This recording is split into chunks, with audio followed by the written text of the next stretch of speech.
Hello बच्चों, कैसे हो आप लोग। उम्मीद है अच्छे होगे। पढ़ाई चल रही बिल्कुल बढ़िया धांसू तरीके से। देखो सर्कल चल रहा है। आज पार्ट 3 चलेगा बेटा। पार्ट 1 में हमने एनसीईआरटी कराया था, ठीक है। और कल लास्ट क्लास में पार्ट 2 में 4 क्वेश्चन कराए थे शायद, 4 या 5 आई थिंक। और सारे हॉट हैं वो, वही सब आएंगे पेपर में। देखो आज मैं कुछ और अच्छे कराऊंगा और एक दिन और चलाऊंगा इस चैप्टर को, एक दिन और चलेगा ये, ठीक है। अब देखो मैंने यहाँ क्वेश्चन लिखा है बेटा। In given figure P Q is a tangent to a circle with centre O, prove that B A Q equal to A C B. B A Q देखो ये वाला एंगल, ये इसके बराबर प्रूफ करना है। बहुत ही बढ़िया सवाल है ये। सवाल क्या, एक समझ लो छोटा सा थ्योरम है ये अभी आपके मैं इसके बाद एक सवाल कराने जा रहा हूं जो 5 मार्क्स में भी आ सकता है। वैसे तो 3 नंबर मान के चलो, लेकिन अभी स्कूल के प्री बोर्ड में कहीं कहीं आया है। आप यू लाइक वगैरह कोई सिंपल पेपर देखोगे कोई भी, तो उसमें भी बहुत जगह वो सवाल मिलेंगे। तो उन्होंने बहुत लंबा तरीके से किया होगा सवाल, और मेरा वाला तरीका देखना अभी इसके बाद बताऊंगा वो। देखो ये एक तरह का थ्योरम, देखो ये वाला एंगल यानी टेंजेंट, ये जो ट्राइंगल है एबीसी, ट्राइंगल का एक साइड और टेंजेंट का साथ जो एंगल बनेगा वो जस्ट ऊपर वाले के इक्वल प्रूफ होगा ये, ठीक है। देख लो ये, जैसे ये एबीसी है, ये ए बी कोड मान लो सर्कल का या ट्राइंगल का साइड, वो साइड कहो, इसके साथ और टेंजेंट के साथ ये वाला एंगल अगर मैं इधर मानो तो बी के साथ चले जाएगा। यानी देखो मैं एक ओरली बताता हूं, ये टेंजेंट का कहानी क्या है। ये इस एंगल का देखो, जैसे ये टेंजेंट है, ये एंगल है, तो सीधा ये इक्वल होगा। देखो एकदम जिस साइड के साथ टेंजेंट के साथ बनेगा उसके ऊपर वाला।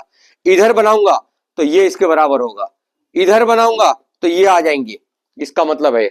वैसे भी ये थोड़ा पुराना कोर्स का सवाल है, लेकिन अब भी आते हैं बोर्ड में ये। इसके बाद मैं आपको 2 सवाल कराऊंगा, बहुत ही बेहतरीन सवाल होगा। हो सकता है बहुत बच्चा इसके बाद जो सवाल कराऊंगा, अगर जिस बच्चे को ये लॉजिक नहीं पता है वो कर भी नहीं पाएगा, और करेगा भी तो बहुत लंबा खींचेगा वो। तो इससे इस थ्योरम का, इस एंगल को कहीं अगर हम थ्योरम की जगह अप्लाई करेंगे तो इसका नाम है एंगल इन अल्टरनेट सेगमेंट। मैं लिख दूंगा यहाँ, ये देखो आप सॉल्यूशन देखिए, बहुत ही बेहतरीन क्वेश्चन है बेटा। देखिए ये एबीसी एक ट्राइंगल है, और सर्कल में ओ अगर है आपके पास तो समझ लो सेंटर है वो बेटा, और एसी इसका मतलब डायमीटर हो गया। तो डायमीटर हो गया तो एंगल बी कितना डिग्री का होगा, आप लोग पढ़े चुके होगे। देखो यहाँ AC इज आ डायमीटर, तो इसका मतलब एंगल ABC जो है वो हो गया 90 डिग्री। 9 क्लास में है बेटा ये, क्या बोलते हैं इसको, एंगल इन सेमी सर्कल। 90 के सामने वाला एंगल वो सॉरी, डायमीटर के सामने वाला एंगल राइट एंगल होता है बेटा, 90 का एंगल होता है, चाहे दिखने में लगे या नहीं, होता है ये। 9th में थ्योरम है ये, प्रूफ कराया होगा आपके मास्टर ने, हम भी पढ़ाते हैं 9th वाले को प्रूफ कराते हैं। यानी इसका मतलब ये हो गया कि ये हो गया 90। देखो मैं यहाँ थोड़ा ना काउंटिंग लिख देता हूँ, ज्योमेट्री में आप लिखते हो ना, वो एंगल 1 एंगल 2 मान लेते हैं सब। जैसे ये एंगल 1 मान लिया, इसको 2 मान लिए, और जो हमें प्रूफ करना है इसको मैं मान लिया 3, इस एंगल को, ठीक है। ये काउंटिंग के हिसाब से देख लो क्या प्रूफ करना है हमें, बी ए क्यू यानी 3 बराबर 1। 3 बराबर 1 जब आएगा तो हमारा सवाल हो जाएगा। देखो बहुत ही इजी। अब आप देखो बेटा, ये इस वाले ट्राइंगल में, इन ट्राइंगल एबीसी में एक एंगल 90 आ गया। अब मैं यहां लिखता हूं, देखो इन ट्राइंगल एबीसी में, एबीसी हमने 90 ला चुके, तो इसका मतलब क्या हुआ, angle 1 plus angle 2 equal to 90।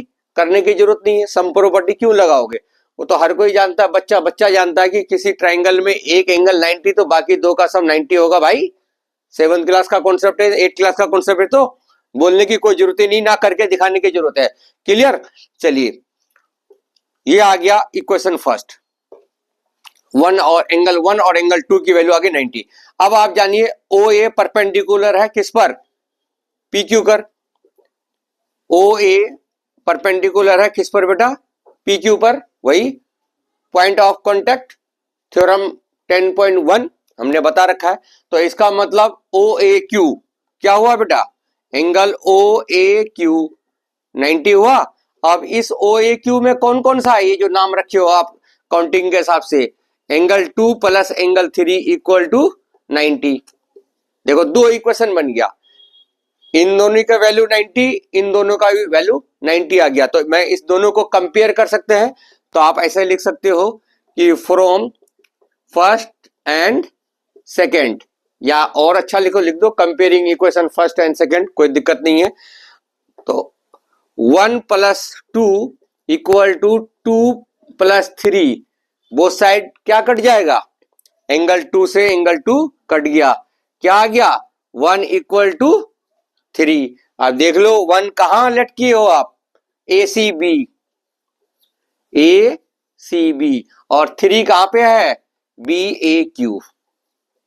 ये लो प्रूफ हो गया। ये अब भी आ सकते हैं 3 नंबर में, बहुत सारे किताबों में मिल जाएंगे आपको। ये इस थ्योरम का ना मैं नाम लिख देता हूं कि सर आखिर ये एंगल जो आपने प्रूफ किया, इसको कहीं अगर अप्लाई करेंगे तो झट से क्या रीजन लिखेंगे। ये पुराना कोर्स का है, अभी अभी प्रेजेंट में नहीं है ये, लेकिन आते हैं, पता नहीं क्यों देते हैं। देखो इसका नाम है angle in alternate segment are equal, ये होता है। अगर कहीं हमें अभी आपको एक सवाल दिखाता हूं, इसके बाद सीधा 5 नंबर में। क्लियर हो गया बेटा। ये मेरा कराने का मकसद ये था। असल में मैं नेक्स्ट क्वेश्चन पे जाऊंगा तो अब आपको अजीब सा नहीं लगाएगा। हो सकता है कि 98% 90% लोगों ने कराया ही नहीं होगा, कोई मास्टर नहीं कराया होगा इस सवाल को, जब मैं अब अगला क्वेश्चन नंबर 2 करूंगा। देख लीजिए आप, ठीक है बेटा। अब आइए आप क्वेश्चन नंबर 2 में। क्वेश्चन रहा आपका स्क्रीन में बोर्ड पे है बेटा देखो स्टार लगा देता हूं, स्टार एंड के का मतलब very important for CBSE, Kazim sir, उन्हीं के सवाल आएंगे, लिख लो ये। देखो इन given figure tangents AC and AB are drawn to a circle from A such that BAC 30, और ये बेटा DB पैरेलल दे रखा है, यानी ये लाइन ये वाली इसके पैरेलल है।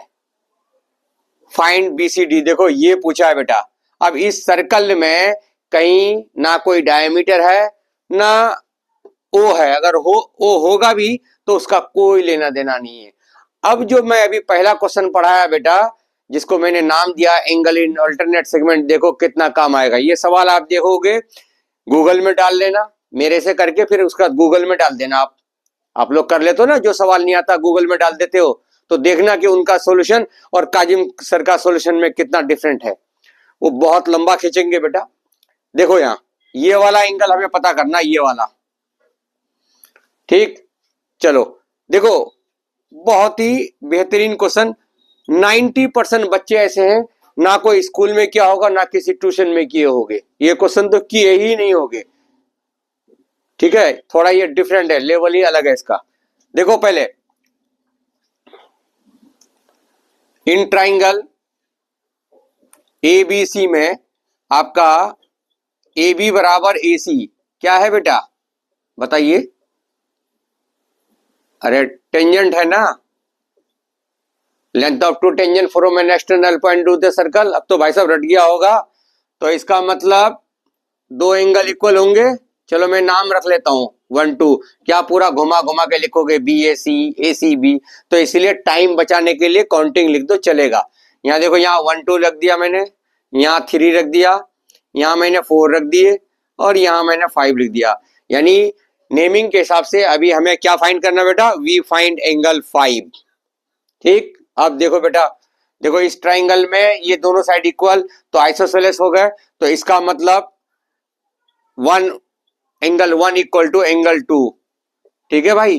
पूरा लाइन लिख दो या मैं छोड़ देता हूं बेटा, आइसोसेलेस एंगल प्रॉपर्टी। ये देखो आइसोसेलेस एंगल प्रॉपर्टी चलेगा, या लिख दो भाई angles opposite to equal side are equal. मैंने लिख दिया, ये डेड डेस्क छोड़ दिया हूं, आप लिख लेना। बोल रहा हूं ना मैं आपको, समझा रहा हूं ना, कोई ऐसा थोड़ी ब्लैंक छोड़ दिया आप कर नहीं पा रहे हो। मैं तो इसलिए तो कहता हूं, मेरे आप चैनल से जो बच्चा पढ़ रहे हो लिखो भाई, लिखो, लिखोगे नहीं तो समझ में नहीं आएगा। 17 तारीख को फिर आप प्रूफ कर लेना, ठीक है। 1 और 2 इक्वल आ गया। अब बताओ अब कहां से क्या लेना देना है। 1 2 इक्वल आ गया, तो चलो पहले मैं यहां से 1 2 की वैल्यू निकाल सकता हूं। एंगल सम प्रॉपर्टी में इसी ट्राइंगल में है ना, तो angle 1 plus angle 2 plus angle BAC equal to 180। क्या reason, ASP, angle sum property. अब यहां देखो ये 1 है, 2 को भी 1 कर दिया, और ये 30 है बेटा, तो twice of angle 1 equal to 180 minus 30, तो कितना बचेगा, angle 1 equal to 150 divided by 2, बोले तो 75 डिग्री एंगल 1 आ गया, ठीक है। तो इसका मतलब 2 भी 75 बेटा, क्योंकि दोनों इक्वल है, ठीक। अब आप बताओ एंगल 5 निकालने के लिए 3 और 4 का होना बहुत जरूरी है, तभी तो एंगल सम प्रॉपर्टी लगाओगे ना आप लोग। अरे समझ रहे हो। अब आ जाओ, देखो ये जो भाई साहब ने लाइफ लाइन दे रखा है, लाइफ लाइन समझते हो ना भाई, कौन बना करोड़पति तो देख ही रहे होगे। ये क्यों दे रखा है, DB पैरेलल, ये DB देखो, DB पैरेलल CA, यानी जेड बन रहा है ये अल्टरनेट एंगल। इसका मतलब यहां देखो मैं लिख रहा हूं DB पैरेलल CA, तो इसका मतलब एंगल 3 इक्वल टू एंगल 2। क्या रीजन भाई, ऑल्टरनेट, ऑल्टरनेट इंटीरियर एंगल, जो भी लिखना चाहो लिख लो, ये लो, ठीक है भाई। तो बेटा इसका मतलब एंगल 3 भी आ गया, कितना, 75, ठीक है। अब बताओ 4 कैसे फाइंड करेंगे, हाउ टू फाइंड एंगल 4। अब बताओ बेटा, अब जिसको वो जो मैंने अभी क्वेश्चन नंबर 1 प्रूफ कराया, अगर इन्होंने वो नहीं किया तो यहां आपके हाथ रुक जाएंगे, क्योंकि ना यहां कोई कॉन्टेक्ट पॉइंट है, ना कोई डायमीटर है, ना और कुछ नहीं है, कुछ नहीं कर सकते आप इस सवाल में, समझ रहे हैं। तो वो जो हमने पढ़ाया उसके हिसाब से देख लो, एंगल 2 इक्वल टू एंगल 4 या 1 इक्वल टू 4, दोनों तरफ से होगा, क्योंकि ये कोड है। तो ये वाला मैंने बताया ना, उसके ऊपर वाला चाहे इधर से ले लो या उधर से, दोनों तरफ से चलेगा। अब मैं यहां लिख दूंगा ये ऐसे कि बिकॉज लो एंगल 2 इक्वल टू एंगल 4। अब यहां बाबू, यहां मास्टर तो मानेगा नहीं कि क्या लगा दिए, हमने तो कभी पढ़ा ही नहीं भाई, हमने प्रूफ किया ना, तो लिख दो वहां angle in alternate segment are equal होता है, ठीक है, लिख लो आर इक्वल। तो इसका मतलब क्या हुआ बेटा, it means angle 4 equal to angle 2 के बराबर। 2 कितना है, 75। चल 2 भी आ गया, देखो अब 4 भी आ गया, 3 भी आ गया। अब तो कर लोगे, अब करने की जरूरत है क्या, या कर दूं थोड़ा सा, लो इन ट्राइंगल BDC में ले फटाफट कर देता हूं बेटा, angle 4 plus angle 3 plus angle 5 equal to 180 ASP आ गया। तो 4 कितना डिग्री का, 75, और 3 भी निकाल चुके ना, वो भी 75, और एंगल 5 आपको निकालना है। तो एंगल 5 आ गया बेटा 180 माइनस 150, कितना आंसर आ गया, 30 डिग्री। अब 5 को आप लिख दीजिए, क्या लिख दोगे, जो पूछा है वो ज्योमेट्री का नाम लिख दो कि BCD इक्वल टू 30 डिग्री। ये लो, ये है बेटा उस थ्योरम का मजा। नहीं तो इस सवाल को आप सर्च कर लेना, बहुत लंबा होगा। ये मत सोचना कि इस 30 से कोई लेना देना है, कि ये 30 आया इसीलिए 30 आया, ऐसा कुछ नहीं है वो, समझ में आया। ये बहुत ही अच्छा सवाल है बेटा, 5 नंबर में आ जाते हैं ये, ठीक है। आप देख लेना, मेरा सॉल्यूशन भी देख लेना, दूसरे का भी सॉल्यूशन देख लेना, कंपेयर कर लेना अच्छी तरह से, ठीक है। मजा आया? चलो अब इसी का एक मैं और आपको छोटा सा क्वेश्चन कराता हूं, फिर उसके बाद एक और धांसू सवाल कराऊंगा। मैं अभी ये जो अल्टरनेट सेगमेंट बेटा ये एक्चुअली ना है नहीं कोर्स में, लेकिन मैं पता नहीं क्यों दे देते हैं बोर्ड वाले, हमें भी आश्चर्य होता है कि भाई ये पुराना कोर्स है क्यों देते हो आप। देखो बहुत सब चीज आप देखोगे डिलीट हो गया लेकिन तब भी देते हैं। अभी आप थर्ड चैप्टर पढ़ोगे, वो डिस्टेंस वाला कार और ट्रेन वाला सवाल है वो डिलीट है, लेकिन अब भी आ जाते हैं। चल खैर वो तो मैं बाद में बताऊंगा जब उस चैप्टर में आएंगे। अब बेटा क्वेश्चन नंबर 3 देखो, मैं ज्यादा नहीं लिख रहा हूँ क्योंकि सर्कल में ना बेटा क्वेश्चन तो लिखा हुआ आता पूरा, मेन चीज लिख देता हूँ क्योंकि देखो मैं क्वेश्चन यहाँ कोई किताब खोलते नहीं रखा, दिमाग से ही क्वेश्चन बना रहा हूँ मैं, कहीं से मेरे हाथ में कोई किताब तो है नहीं, एनसीईआरटी भी नहीं लिखता, एनसीईआरटी तो पूरा रटा हुआ है। देखो इन गिवन फिगर एकदम शॉर्टकट में लिख रहा हूं, इन गिवन फिगर प्रूव दैट, बस छोटा सा सवाल बेटा, x plus 2y equal to 90। अब फिगर देख लो भाई,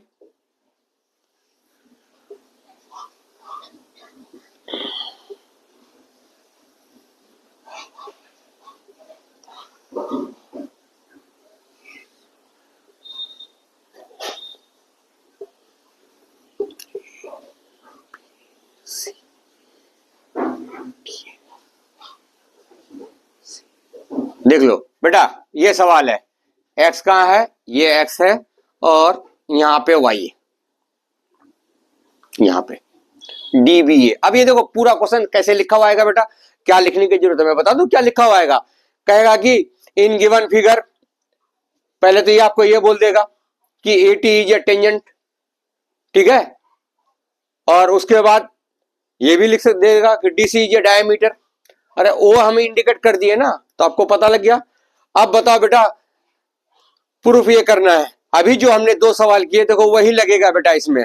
सबसे पहले चल ये कर लोगे आप कि sir DC is a diameter, ये DC डायामीटर है तो इसका मतलब angle DBC equal to 90 degree, ये आपका आ गया बेटा 90 है। क्या रीजन बेटा, ज्योमेट्री में रीजन देना पड़ता है, एंगल इन सेमी सर्कल, ठीक है। चलो अब बताओ अब क्या लगाएंगे भाई, 2y कैसे आएगा, देखो वही खेला, ये देखो ये एंगल बताओ किसके बराबर, अरे अभी हमने बताया ना, देखो यहाँ बी ए मान लो, इधर टेंजेंट मान लो, टेंजेंट और कोट के साथ जो एंगल होगा जस्ट ऊपर वाले के इक्वल होंगे, यानी ये वाला एंगल, ये लो मैं यहाँ 1 मान लेता हूं।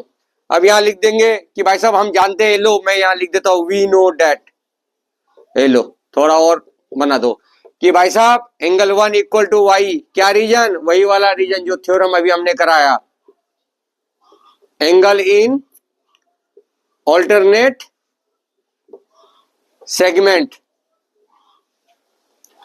इससे बेटा बच जाओगे, अब ये सवाल करोगे तो वो बहुत कुछ लगाएगा, कोई काटेगा नहीं। अरे भाई पुराना कोर्स होने का मतलब क्या है, ऐसा थोड़ी कि अभी ये चीज हम कहीं अप्लाई नहीं कर सकते हैं, बिल्कुल अप्लाई कर सकते हैं भाई। आप एलसीएम कब सीखते हो बेटा, 4th क्लास में, तो क्यों 10th में एलसीएम ले रहे हो, एलसीएम तो 4th का है कॉन्सेप्ट, अंडर रूट तो 8th क्लास का है, क्यों 10th में ले रहे हो, क्यों बीए में ले रहे हो, क्यों बीकॉम में ले रहे हो। अरे जितनी भी पढ़ाई अब से इससे पीछे का है, जो भी कॉन्सेप्ट चाहे वो डिलीट हो या कुछ हो, लेकिन हम कहीं यूज तो कर ही सकते हैं। अगर आपको कोई बोलेगा नहीं ये तो है ही नहीं, ऐसा कुछ नहीं, बोर्ड में नहीं काटेंगे, बिल्कुल बिल्कुल नहीं काटेगा, किसी का कहना नहीं मानना आप, ठीक है।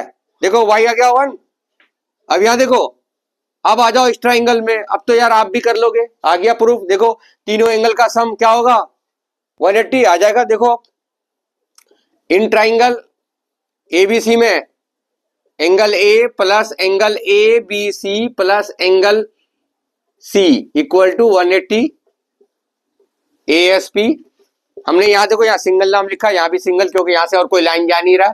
बी के पास ये लाइन जा रहा था, मैं यहाँ सिर्फ बी नहीं लिख सकता हूँ बेटा। आप तो 9th में पढ़े होगे, ज्योमेट्री का नियम ऐसे ही लिखना चाहिए।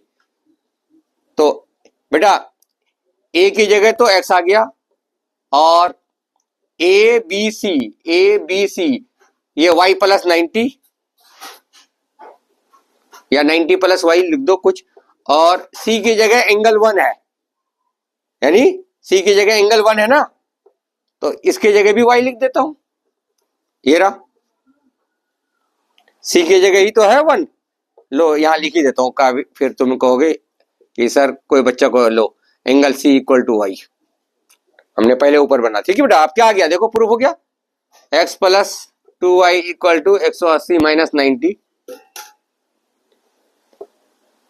तो x plus 2y equal to 90। देख रहे हो बेटा, क्या मस्त सवाल है। बताओ कितने बच्चे इससे पहले पढ़ चुके हो। जनवरी आ गया, और इससे पहले वाला सवाल जो है, मुझे नहीं लगता कि कोई बच्चा 10% बच्चा कोई पढ़ रखा होगा। तो इसमें देखो ये अप्लाई हो गया, मैंने करा दिया, थोड़ा सा करके जाना अगर आ गया बाय चांस। ठीक है, चलो अब एक क्वेश्चन नंबर 4 और कराता हूं। ये तो बहुत ही इंपॉर्टेंट है, ये आते रहता है। पूरा क्वेश्चन नहीं लिखूंगा मैं, कोई जरूरत ही नहीं पड़ता। जो जरूरी चीज है, देखो बेटा अब मैं आज सिर्फ बस एक और क्वेश्चन करा देता हूं, क्वेश्चन नंबर 4। ये भी बहुत बढ़िया सवाल है। ओके, देखिए पढ़िए क्वेश्चन क्या है। इन given figure OP is equal to the diameter of the circle, prove that ABP is an equilateral triangle. ABP is an equilateral triangle. ठीक है, देखो इस ट्राइंगल को इक्विलेटर करने का है। बस ये मैंने MCQ में भी डाल रखा था, जैसे ही ये पूरा एंगल 60 आ जाएगा तो आराम से इक्विलेटर हो जाएंगे। कॉन्सेप्ट आपको मैं पहले भी बताया जाता, क्यों? क्योंकि PA टेंजेंट है, ये आइसोसेलेस हो जाएगा, एक एंगल 60, तो ये दोनों 60 आराम से। तो अब सवाल ये उठता है कि हम यहां तक 60 कैसे लाएंगे।